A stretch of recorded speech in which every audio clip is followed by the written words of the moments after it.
When I was asked to speak today, it sparked this memory of my own journey and my own path that led me to conclude that independent Scotland was something worth fighting for.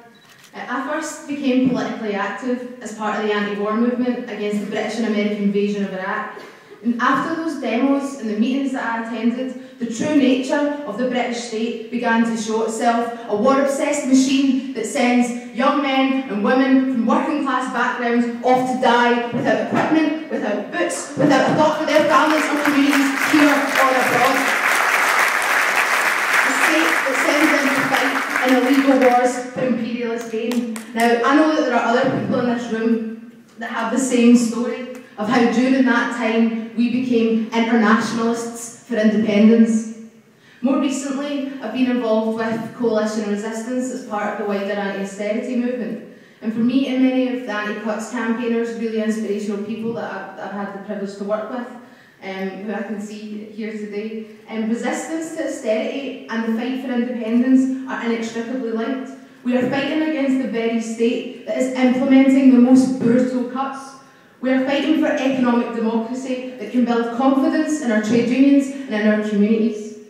As a society where our elderly have to choose whether to eat or heat their homes really enough for us? As a society where young people are left without prospects acceptable? As a society where welfare is snatched away from those who need it most, a just society? No. The neoliberalism that is currently spawned from the Tories and Lib Dems in Westminster is not the only way. Let's have a Scotland that values the millions and not the millionaires.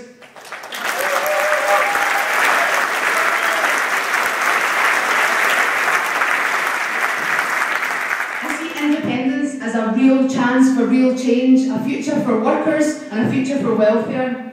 Independence is a chance to break from the neoliberal doctrine that pitches the public sector against the private sector, the worker against the unemployed. Let's reject this false division. Let's reject the false values of neoliberalism. Let's reject this rat race. And to quote Jimmy Reid, we are not rats, we are human beings. Let's demand our dignity back. Let's demand democracy back.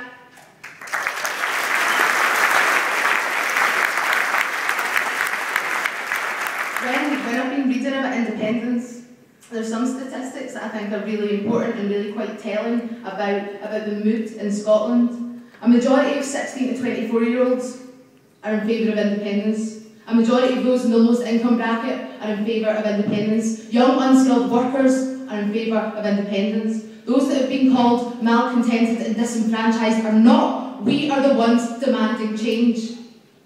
Now, I organise young workers in my workplace, and I think it's important to emphasise that unity between workers isn't defined by nations or borders, but by our willingness to show solidarity across countries. Just 10 days ago, on the 14th of November, workers in Europe did this with a European-wide general strike. It is a disgrace that here, our largest democratic organisations, the trade unions, are still subjected to anti-trade union laws introduced by Margaret Thatcher and maintained by Tony Blair.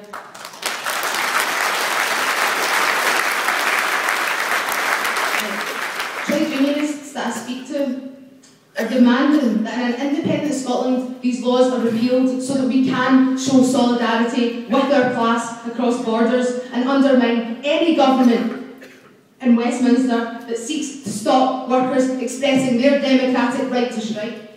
Trade unionists are demanding a Scotland for the collective needs of people, for communities, not for profit. Again, we are not rats, we are human beings. To win this referendum, we need to talk about ideas, about politics, about the issues that matter to people. Jobs, the welfare state, no to war and trident, green and sustainable industry, fairness and equality. This conference today is really about the transformative potential of independence. Independence isn't a competition between the saltire and the Union Jack. It's about what sort of society we want, a socially just Scotland. Radical independence is part of the movement for a yes vote, and beyond that, radical independence needs to be a permanent grassroots campaign, a campaign run by the people in this room and the people outside these walls, a campaign for the majority, not for the minority, and a campaign run by the people of Scotland so that our position on the world stage is by the side of the oppressed and not of the oppressor.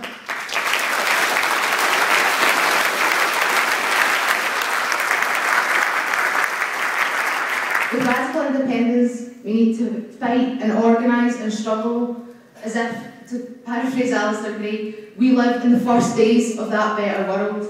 Another Scotland is possible, not through reform of the status quo, but through radical change. Another Scotland is possible, a people's Scotland. Another Scotland is possible. Today, in our hands, we hold that possibility.